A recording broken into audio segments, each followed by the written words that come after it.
Hello and welcome to a weekend news episode of the Leveraging AI podcast, the podcast that shares practical, ethical ways to leverage AI to improve efficiency, grow your business, and advance your career. This is Isar Meitis, your host, and this week we're going to start with focusing on the impact of AI on the global and US job markets. There has been several different studies from leading organizations such as MIT and the Department of Labor and PwC have been released in this past week related to the impact of AI on the job market, and we're going to dive into those. We're going to talk about new releases. The two most interesting ones are Claude 4.5 Opus and Flux 2. We're also going to talk about the impact of the release of Gemini 3 on OpenAI, and we're going to end with AI assistance for holiday shopping, which is already in full swing. And so we have a lot to cover, so let's get started. We're going to start with a new tool that was developed by MIT and Oak Ridge National Laboratory. And what it helps to do is to get a reality check on the impact of AI on the US labor market. The way they've done the research, which is by itself really fascinating, is they built basically a labor simulation that looks at 151 million US workers, each as individual agents, mapping over 32,000 skills across 923 occupations in 3,000 counties in the US, with the goal of comparing each and every one of these data points to the current, existing, and future capabilities of AI. Or as the ORNL director and co-leader of the research said, basically, we are creating a digital twin of the US labor market. So they are simulating everything as far as down to the most simple task across almost everything in the US labor market. Again, 32,000 skills. So what did they find? They found that current AI systems, the tools we have access to right now, can replace 11.7% of the tasks performed by the US workforce. That is approximately $1.2 trillion in annual wages that, again, AI can do right now.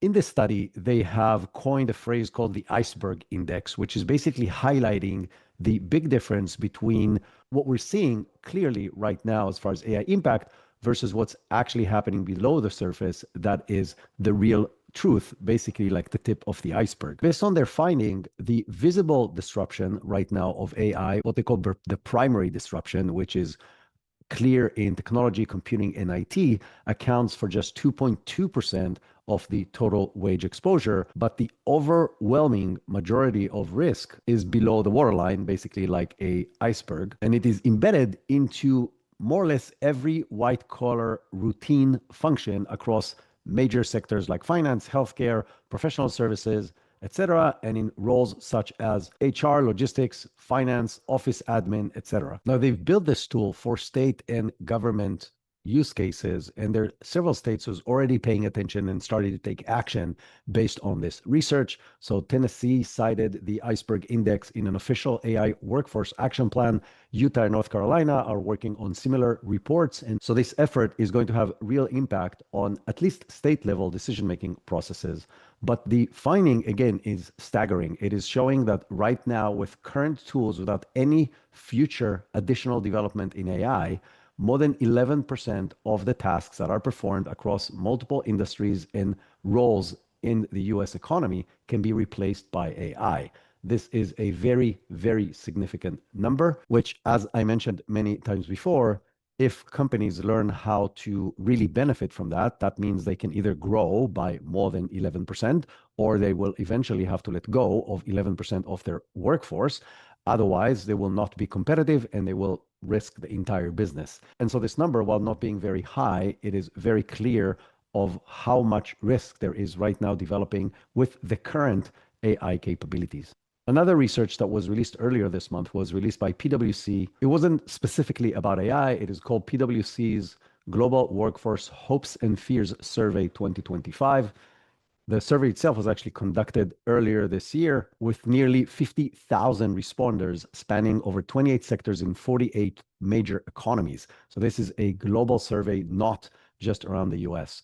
What they found when it comes to AI is actually really surprising on two aspects of the spectrum.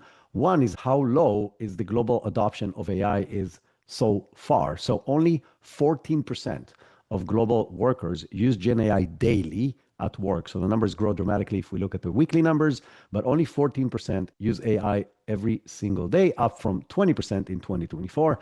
I must admit, I'm completely shocked and blown away by these numbers, and they sound crazy low to me because every company that I interact with, and in the last 2.5 months, I've been interacting with a different company every single week. And in some cases, when I did keynotes, multiple, sometimes hundreds or thousands of different CEOs and people in leadership positions, everybody seems to be using AI at a relatively high frequency. So 14% sounds really low, but that's what the research has actually found.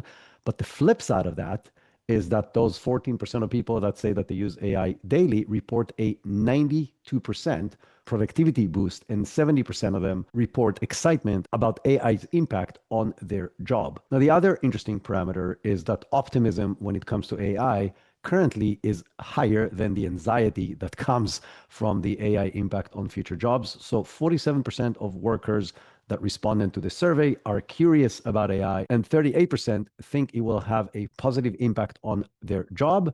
However, there's a very big difference between managers and non-managers. Non-managers, only 43% of non-managers have a positive feeling about the job future related to AI versus 72% of executives. Same thing when it comes to the provided resources for learning. 51% of non-managers feel that they get the right resources for learning and training about AI versus 72% of senior leaders. There are also very big differences between different sectors. So tech leads with 35% daily Gen AI usage among the different AI adopters, with 71% of tech people saying they're getting learning, career boosting skills out of using AI, and that is provided by their companies. This is significantly higher than in other different sectors. And as we've seen in research in previous weeks, and we're going to talk about this more again this week, entry-level workers face the highest level of uncertainty, with managers of these people in these kind of positions are split with their prediction. 38% of these managers predict job cuts, and 30% predict job gains when it comes to entry-level positions. But either way, it is very clear that entry-level positions are at risk with the introduction of AI. Again, more about this shortly. McKinsey also just released a new report related to this topic. It was called Agents, Robots, and Us: Skill Partnership in the Age of AI. And the narrative behind this report is saying that AI is not necessarily going to displace jobs, but instead it's going to define a new future in which humans and AI, both agents for white-collar jobs and robots for blue-collar jobs, are going to partner together to achieve whatever the goal is of that specific type of work. Now, in their research, they're not necessarily looking at the current level of exposure, but potentially at the future level of exposure.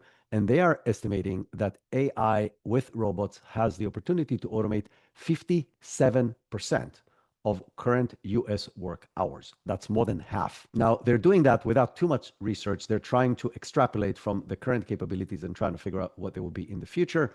This means that by 2030, the US economy can unlock an estimated 2.9 trillion in annual economic value. What they're saying is in order to capture this value, the economy as a whole and companies and individuals will have to completely redesign processes around collaborations in humans and machines versus trying to automate individual tasks, which is what most companies and organizations are doing right now. I'm talking about this a lot when I work with senior executives about the fact that you have to reimagine how your company works. You have to, in many cases, reimagine the goods and services that you're delivering by how AI will impact their value in the future with AI and the abundance it's going to provide to your customers. And so it is definitely a big challenge to organizations to try to reimagine how they've done business in the past 10, 20, 30, 50 years and try to think about it in a completely different way. But if they will, the gains can be very significant. Now, the report also finds, not surprisingly, skyrocketing demand for AI skills, or how they defined it, the demand for AI fluency that they are defining as the ability to use and manage AI tools, and that has grown sevenfold in just 2 years, outpacing every other skill in the US job posting right now. This is basically signaling to anybody out there that if you don't know how to use AI effectively, you should start doing that, because it's the main thing that companies are looking for right now across the board in all different industries. The report also introduces a new index. They call it the Skill Change Index, or CSI, which provides a tool to track or measure the exposure of different roles to automation.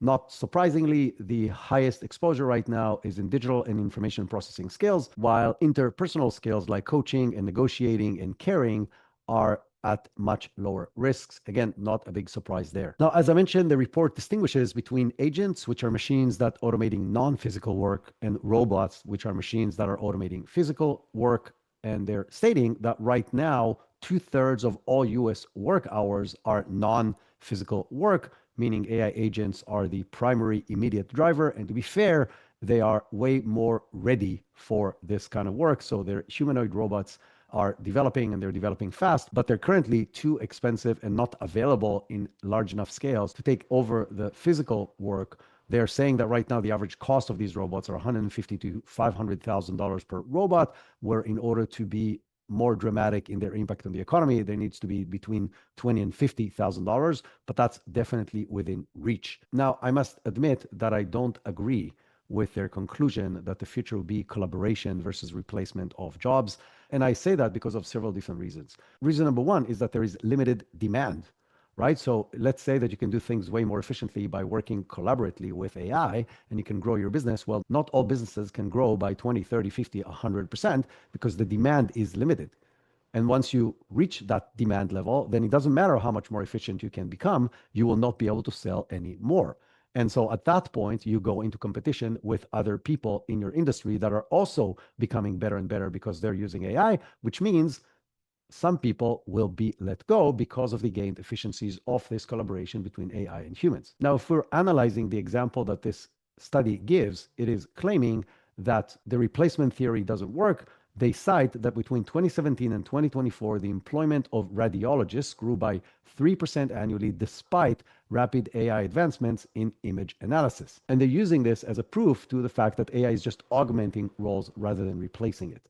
And I find some very serious flaws in this. Flaw number one is that they're looking at data from 2017 to 2024. When we look at 24 to 25, we see the huge spike in the ability of AI to analyze information, and definitely to analyze images, to understand that what happened in the previous 7 years is not the same as what's happened in the last 2 years as far as AI capabilities to make these changes. The other thing they're not taking into consideration is the time it takes systems to adjust, especially really large systems like the healthcare system in the US.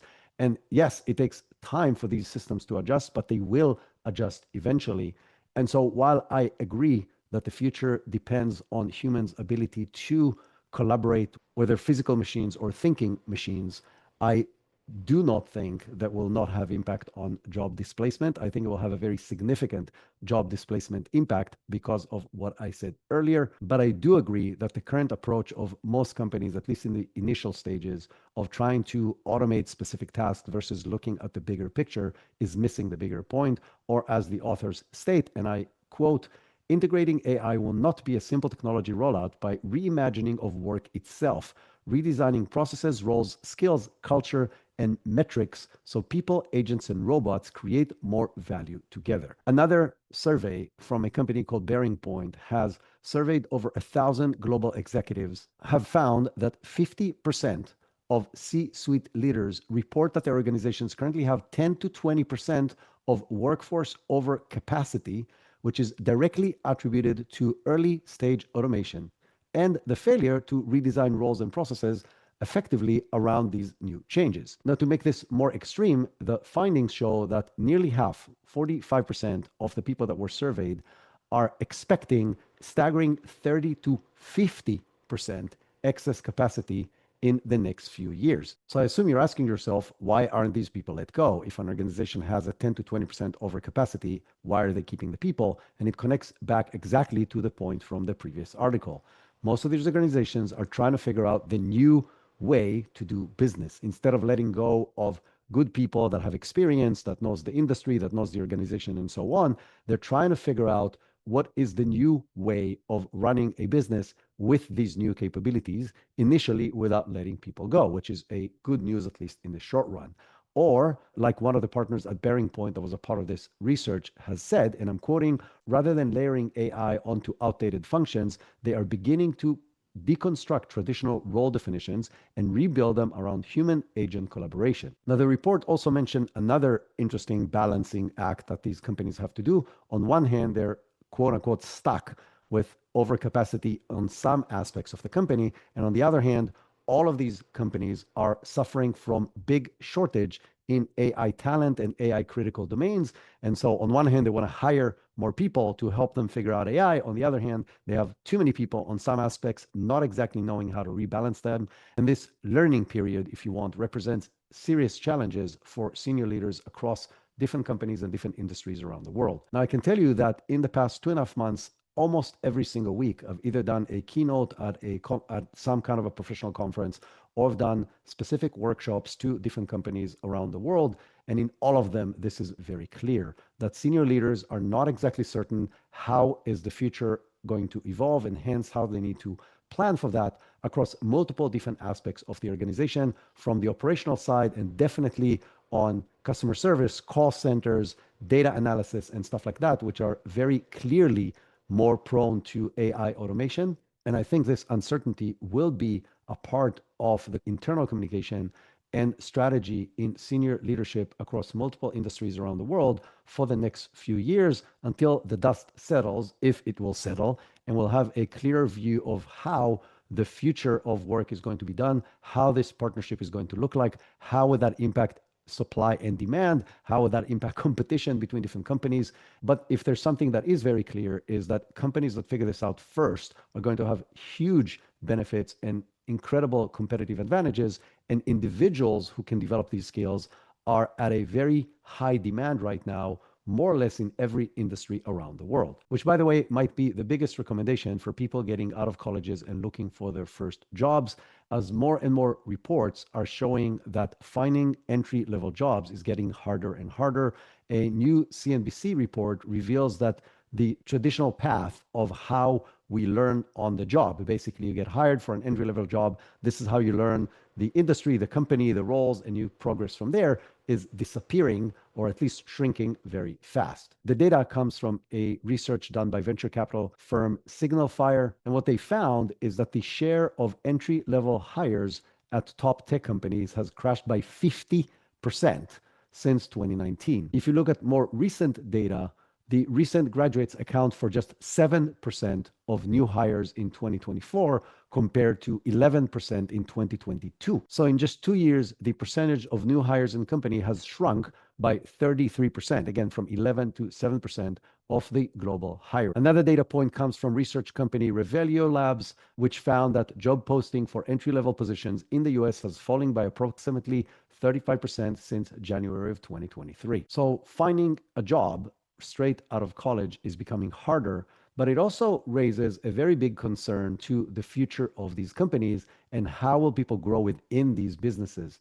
And the report details what they call the breaking of the unwritten covenant between employers and grads, where previously companies provided training, basically showing people how to get into the workforce and work within companies in exchange for affordable labor. That was basically the deal. And now with AI being able to do weeks worth of entry-level jobs in just seconds or minutes, businesses are less incentivized to keep their side of the deal. Why would I hire a person and teach them when I can have AI just complete the job? The question becomes, how will these companies develop the next level of mid-level people and more advanced capabilities and eventually senior leaders if they don't have people learning how the company works straight from the beginning, starting at the bottom and working the way up to the top? But while all of this is happening, while the reports are very, very clear on the future impact and the current potential impact of AI with its current capabilities on the current workforce, the discussion at the top of the economic forums in the US are looking at current numbers versus future impact, which is really, really scary. ABC News just released an article that shows that the number of Americans that are applying for unemployment benefits fell by 6,000 to only 216,000 for the week ending of November 22. This figure is significantly lower than the expected 225,000. Again, the number was actually 216,000, but it also the lowest level of claims since April of 2025, so in the last 6 months. The same is true for the 4-week moving average has declined, which is showing a trend of less people that are seeking to get unemployment benefits. So less people are losing their job than they did earlier this year and even a few weeks ago. But at the same time, the same report finds that it's harder to find a job. So the number of people receiving benefits after the initial week has rose by 7,000, which means people who have been unemployed finding it harder to find a new job right now than they did previously. So this basically suggests that companies maybe are not firing people, but they're also not hiring people. So there's basically a hiring freeze in the economy right now. And this is obviously a broad average, painting the picture with a very broad brush, but this is very clear from all the recent surveys and reports that we just reviewed. Companies are not letting people go because they're trying to figure out how to move forward, but they're also not hiring new people and definitely not hiring new entry-level jobs. But my biggest problem with this report from CNBC is that the conversation is about what should happen in the economy based on the current unemployment levels. And they're even suggesting whether the Fed should or should not cut rates in the next cycle. And this really scares me because they're looking at the current numbers of unemployment, trying to understand what is coming in the future. And this is a very bad way to measure that and to plan what's coming in the future. Every research out there, I just gave you 3 or 4 different highly respected sources of research, is showing that AI will have a significant impact on future tasks and future roles across more or less every aspect and every role in the economy, whether in the US or around the world. And yet, the people in charge of macroeconomics, including the Fed, are looking at the current unemployment numbers in order to make their decisions. This connects very clearly in my mind to the opening, the pre-recorded opening of this podcast that talks about the earthquake that's already happened in the middle of the ocean that is starting a tsunami. And yet the leaders of the economic forums are looking at what people are doing at the beach right now and either having fun or not to decide what's going to happen in the future. The tsunami hasn't hit the coast yet, but it is definitely coming. And not being prepared for it because the people on the beach right now are having fun is not a very good way to prepare for what's coming, at least in my eyes. So what is the bottom line of all of this? And I'm going to give you another point afterwards when we start talking about Anthropic and their research. So before I give you my summary, let me give you one more data point from Anthropic. Anthropic just released their latest version of the potential impact of AI on jobs that they have released several times in the past by reviewing how people actually engage with Claude. So they have looked at 100,000 sample conversations from Claude, and they using that to extrapolate how would that impact different jobs and different tasks. And what they found that the AI assistant reduces individual task completion time by an average of 80%. What they found is that people typically use Claude for complex tasks that would take approximately 90 minutes, and that the AI assistant can complete in seconds or just a minute or two. As expected, these are not the same across different domains. So healthcare assistant tasks saw a 90% speed increase, while tasks related to hardware issues saw only a 56% time savings. But either way, these are very significant. By the way, the longest tasks that people used this for was for management tasks, basically making strategic decisions, and legal, which they estimate that would have taken over 2 hours for humans to complete without the assistant. Now, they're mentioning, by the way, that there are limits to the way they analyze because all they know is what's happening inside the chat itself. They don't know how much time people are actually investing in checking the output of the AI. So the time saving is probably not the real numbers. They're probably smaller because people have to verify the outputs. But still, let's say it's not 90% or 50%. Let's say it's 20%. That is still very significant. So what's the bottom line of all of this research? The bottom line is that we have a new technology that can replace or dramatically augment a growing percentage of tasks in the economy.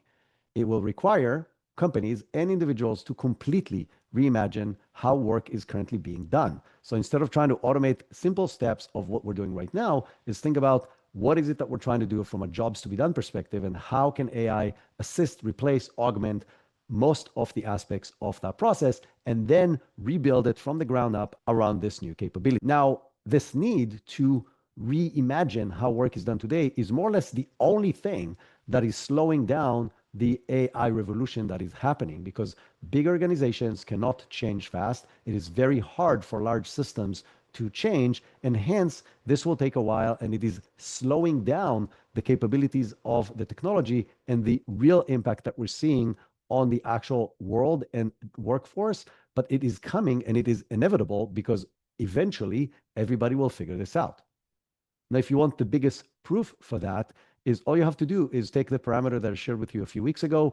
The concept of revenue per employee is a great way to measure efficiency of companies. The average revenue per employee of traditional SaaS companies is around $250,000 per employee on average. If you compare that to the top AI native companies out of Silicon Valley right now, they have about $2.4 million in revenue per employee. That's 10x. That means that companies that are restructured around AI collaboration, in this case, they don't have to restructure, they just structure from the beginning around that, can be 10x more productive with the current level of AI, which means, again, if you do this right now and you move quickly, you can gain amazing market share as these companies are growing to hundreds of millions of dollars in revenue with a really small number of employees. But as everybody figures this out, it will level the playing field. And as I mentioned previously, the demand is finite, meaning not everybody can grow to 10x the size they are right now, which means just from the competition perspective, it will force companies to let people go. And instead of doing 10x with the current number of people, they will do 2x with half the people or something like that, which means there are going to be a lot of people unemployed. And that will put a very big question mark on the potential economical impact of AI, because if nobody can buy the goods and services, well, you can't really sell them, which then can collapse the entire global economy because there's not going to be demand because people not have money. And while most of the research that I shared with you today is optimistic about the potential impact of this on the world economy, I don't really see how that's possible. Again, because I don't see that there's infinite demand for everything. This just cannot happen. So while the MIT research mentions 1.2 trillion in wages that can be done by AI, and the McKinsey research talks about unlocking trillions in economic value. To gain those trillions, we actually need people buying those goods and services. And if people don't have money, then who's going to buy these goods and services? And if they cannot, then there is no growth in trillions. So I don't see how this can play out the way these research are showing. Again, I'm not taking anything away from McKinsey or MIT or PwC. They all have way more people and way smarter people than I am. I just think they're looking at this from a pure mathematical perspective and not from an economical viability perspective. And I haven't yet seen one report that talks about that aspect of it. So either I'm delusional, or these reports are very optimistic when it comes to what can be, at least from a short-term perspective, the impact of figuring out how to apply AI in a collaborative way or however else they want to describe it. But there's one thing that is clear from all of these reports, which is the big lack of understanding of how to apply AI effectively, both inside of these companies to define strategy, as well as the huge need for these skills when these companies are hiring. And it all comes down to training, education, and AI fluency. Inside the companies, it has to do with training people and leadership in order to figure this out. And outside of the companies, it comes to the individuals, you, to train yourself on how to use these tools effectively in order to get hired and get paid more money by these companies who are struggling to find people with better AI skills. So if you want some specific quotes from them, in the McKinsey Global Institute research, they said, and I'm quoting, "The outcomes for firms, workers, and communities will ultimately depend on how organizations and institutions work together to prepare people for the job of the future." Another quote from the same article: "Integrating AI will not be a simple technology rollout by reimagining of work itself, redesigning processes, roles, skills, culture, and metrics so people, agents, and robots create more value together." Again, it's all about redesigning role, skills, culture, which all comes back to training. Another quote says, "Demand for AI fluency, the ability to use and manage AI tools, has grown sevenfold in 2 years, faster than any other skill.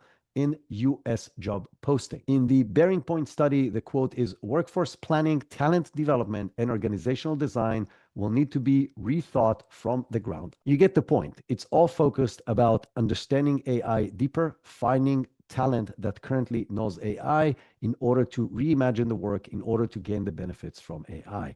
This is what we have been focused on for the last 2.5 years with company tailored workshops and open to the public courses. So if you are in a leadership position in an organization and you still do not have a plan on how to figure out AI for your company, for your industry, for your department, for your team, whatever the case may be, reach out to me. There's a link in the show notes to set up a meeting with me on my calendar so you can discuss your current needs and I can see if I can help you or at least guide you in the right direction. And if you are an individual and you understand the need that is coming in the market and you want to build your personal future, come and join our courses. We have the next cohort of the AI business transformation course, which I have been teaching for over 2.5 years now with thousands of business people who have transformed their personal well-being as well as the success of their teams and the people that they manage. The next cohort of the AI business transformation course is opening on January 20th of 2026. It is literally the best way for you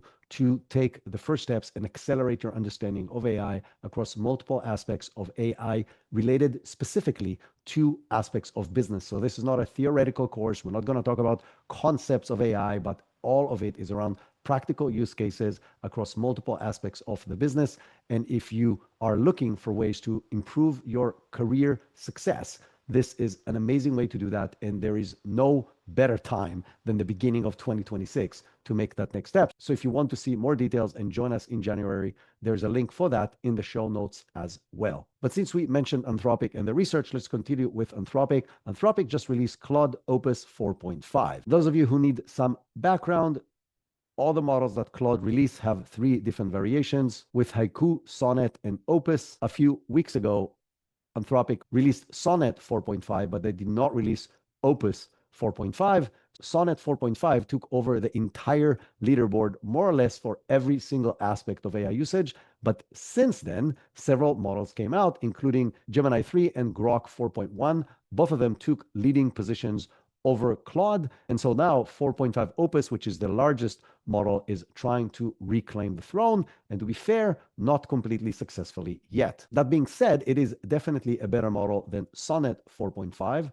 And as an example, they've let Opus 4.5 take a take-home exam that is designed for prospective performance engineering candidates. And Claude Opus 4.5 scored higher than any human candidate ever scored on that test within the 2-hour time limit. This model outperforms Sonnet 4.5 on 7 out of 8 programming languages on different benchmarks, and it comes at a new pricing scheme that makes it cheaper than the previous Opus model with $5 per million input tokens and $25 per million output tokens. It is also built to run a lot more efficiently. Anthropic also added a new feature into the API calls for this model called effort parameter. This effort parameter allows to control how much Claude actually thinks in order to deliver different tasks. And what they're saying is that in the medium effort settings, the new Claude Opus 4.5 does better than Sonnet 4.5 using 76% fewer output tokens. So it's not only that they made the tokens cheaper,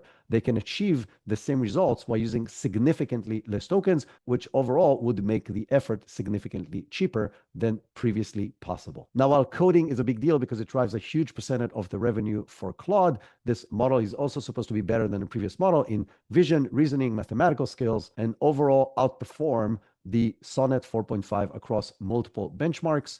Anthropic being Anthropic and focusing on safety, they're saying it's that their most robustly aligned model, yet with lower chances of prompt injection attacks can be applied to this model. So how is this model doing on the LM Arena board? Well, it is currently ranked number 3 on text after Gemini 3 Pro and Grok 4.1 thinking.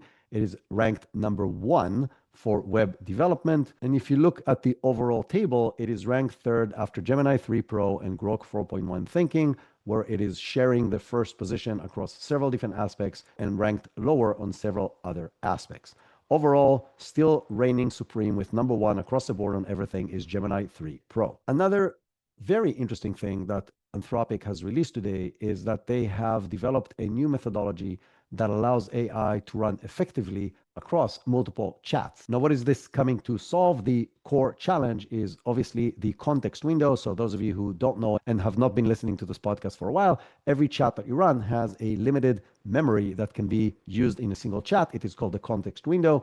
As you try to run bigger and bigger tasks, you come to the end of the context window and then you have to start from the beginning. Well, what Anthropic has developed right now is a twofold solution with two types of agents. One is called the initializer agent and the other is a coding agent. And what the initializer agent does is it creates a summary basically of every chat in a JSON format that can be delivered to the next chat with clear instructions on how to continue from the previous chat. In addition, it gives very specific instructions to the coding agent on exactly what feature to work on at every single time out of the bigger tasks, being more like a manager versus just a deliverer of information. And what this new methodology enables is to run a process of developing multiple components in a single shot, as the AI on its own will continue across multiple different chats, but continue the development in a structured and well-organized way. Now, this follows a very similar release from OpenAI that I reported last week. So the ability to run across multiple chats while continuing, if you want, the thought process between the different chats. This is just the beginning, but as this evolves in the next weeks and months, we might get into a situation where the concept of a limited context window will be a thing of the past, meaning AI will be able to complete tasks across multiple hours and maybe days and maybe even weeks if it can keep a coherent flow and continue working without basically the limits of the context window, as it can deliver the data from one context window to the other and know exactly what to work on while keeping the process going in an effective way. This is currently built specifically both in OpenAI and in Anthropic for coding, but as they figure this out for coding, there's zero reason why this will not be effective for more or less everything else. What does that mean? It means a complete game changer to the level of sophistication, complexity, and length of tasks that AI can perform, connecting it back to the previous points of what type of tasks can AI perform today, what it will be able to perform in the very near future is going to be a very, very big gap between these. Because of this limitation that will go away, AI will be able to perform things that are far beyond what it can perform right now, which will have an even bigger impact on how companies can use it and on the overall economy. Sticking with new releases, but switching to a different company in a different field, Black Forest Labs has released Flux 2. So those of you who don't know, Flux is the best open source image generation model out there. It is extremely capable and it is very good across multiple different functions. Well, Flux 2 was just released and it is almost as good at almost everything as Gemini Nano Banana Pro. So what did they improve from Flux 1? It is significantly better at editing images, including editing high resolution real images and being able to make changes to them while preserving detail and coherence with the original image. It has multi-reference support, very similar to the new Nano Banana, meaning you can reference up to 10 other images simultaneously and still keep consistency of character, product, style, etc. from all the different images into a new image that you are generating. It is very good at generating complex typography, including generating infographics and UI mockups for entire websites. And it is much better at adhering to the structure of prompts and to brand guidelines if these are brought to its attention. I loved using the original version of Flux. I think it's an incredibly powerful model.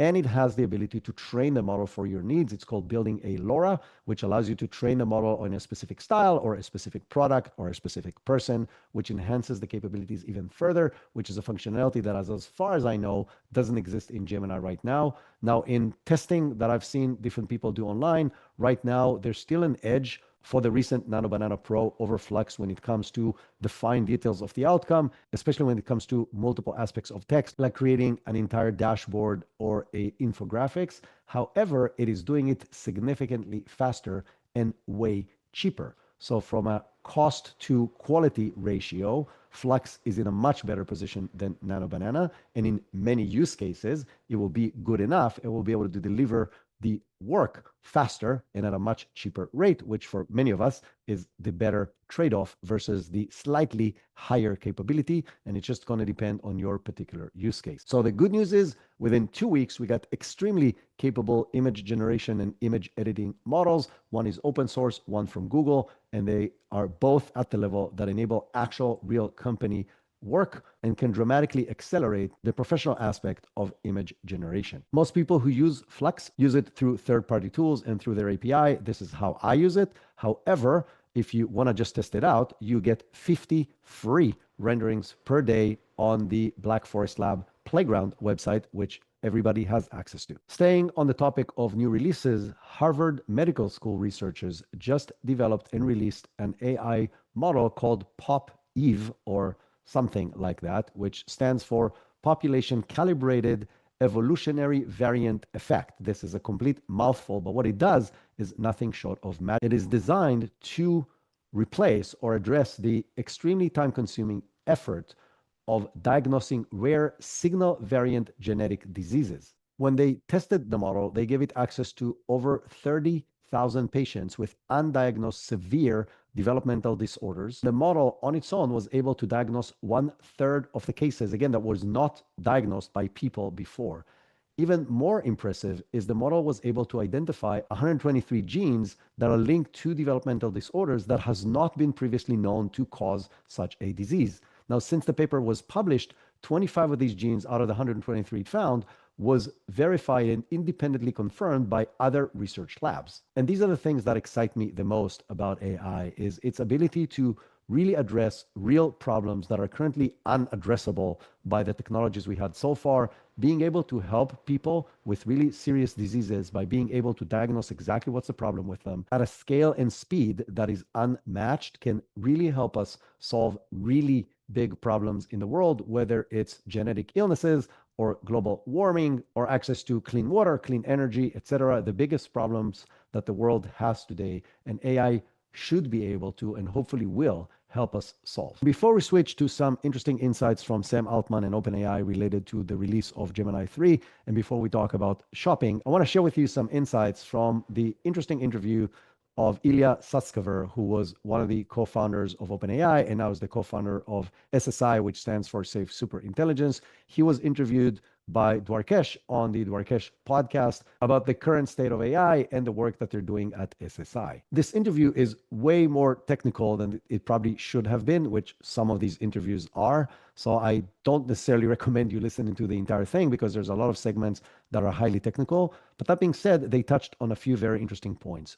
One was the question of how can these models do so good at some of these evals, and then when you actually come to use them, they are either worthless or significantly less capable. And what Ilya suggested is what I have been claiming on this podcast all along, is that the models are trained to be good at the evals because this is one of the benchmarks that they can be tested on. So the reinforcement learning is rewarding them for being good at the evals, so they become very good at the evals. That doesn't necessarily mean they'll be really good at real life. So think about a high school student that is awesome at solving the test because he was being taught for the entire year on how to solve specific types of questions. That doesn't mean he's going to be really good at the actual application of the topic. And it is the same exact thing here. These models are rewarded to be good at the evals because this is one of the ways to train them.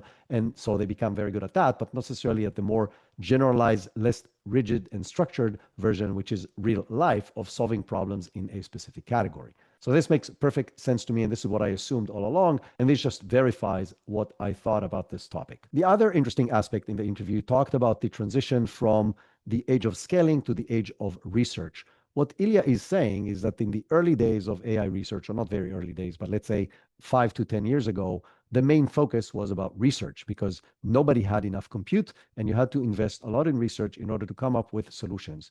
Then we went in the last few years through the age of scaling. All the companies were able to invest billions or hundreds of billions into more and more compute, and they were able to solve a lot of problems by scaling. Well, what he's saying right now is that this age of scaling is getting to the edge of its capacity, which will force companies and organizations and research labs to go back into research and invest in ways to better solve and better teach the models versus just brute force of providing more compute. And he's making a very interesting claim. He's saying that when you think about how humans work, humans are currently way more capable than these machines when it comes to generalized intelligence, despite the fact we have significantly less knowledge. So the idea behind scaling was, let's take more and more and more knowledge in the pre-training phase, and that will generate better and better models, which was conceptually true and was true. And yet, right now, these models have significantly more knowledge than humans, and yet they're significantly less capable than us across multiple different aspects, especially when you're generalizing intelligence. Or the way Ilya talks about it, he talks about robustness of human understanding much more deeply, and exhibits this ability to analyze and understand things while having a tiny fraction of the data that AI has access to in its training process. So when Dwarkesh was pushing him to try to explain exactly what they're trying to work on and what super intelligence looks like and how they're going to release that in a safe way to the world, what they ended up with, I actually really like. What he's saying is that what he's trying to build is not necessarily super intelligence, but a super learner AI, basically developing an AI that learns much better than the way current AI learns. And he's saying that will put us on the path for AGI and ASI. And once they figure out how to make the AI a much better learner than it is today, they will start releasing versions of that to the world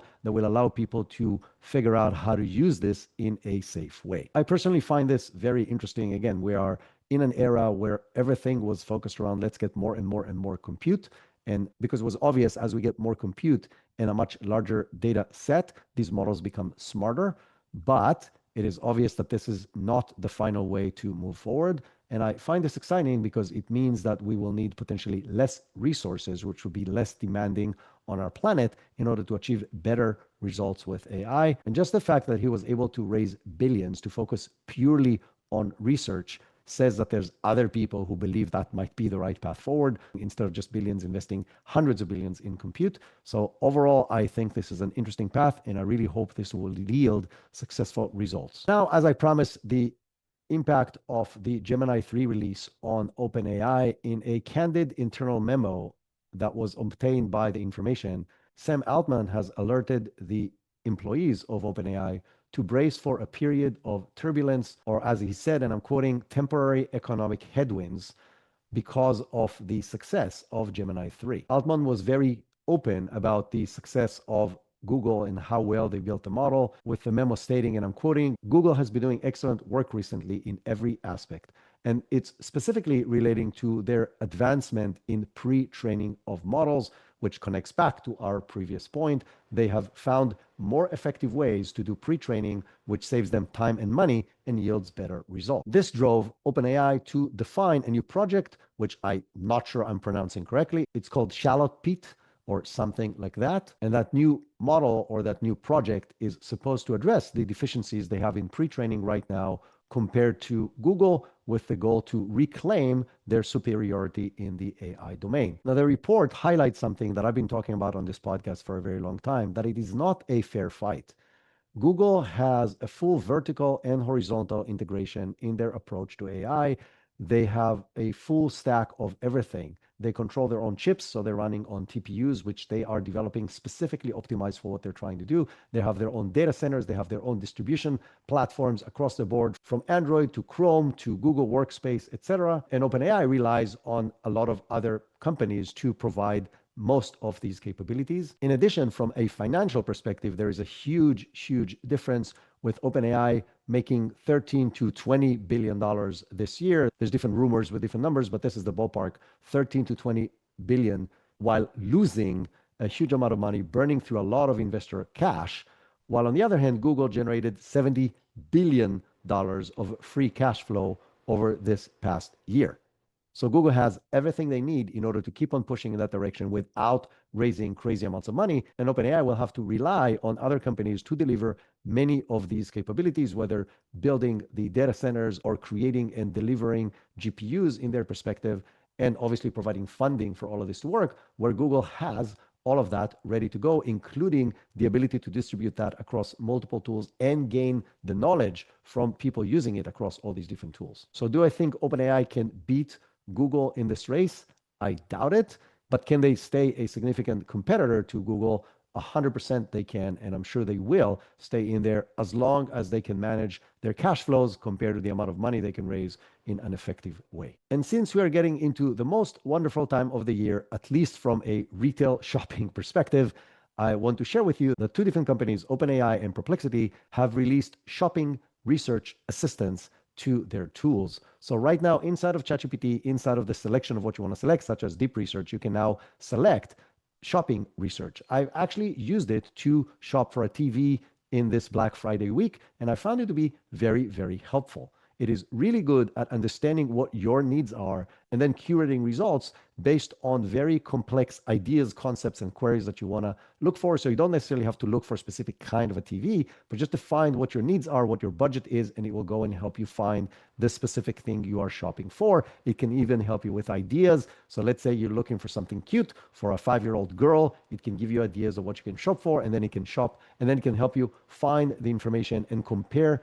different aspects of this to help you make an educated decision on what you are trying to purchase. I found this to be very helpful, and it saved me hours of doing research on my own. And OpenAI emphasized that the shopping results are organic and unsponsored, meaning they are ranked purely based on relevance to the user's needs and requirements and not based on paid placements like on most platforms out there, whether you're shopping on Google or you're shopping on Amazon. Most of the stuff that you're seeing is sponsored. And here, this is not the case. They're trying to show you exactly what you're looking for based on your defined needs, which again, I tested and I found very helpful.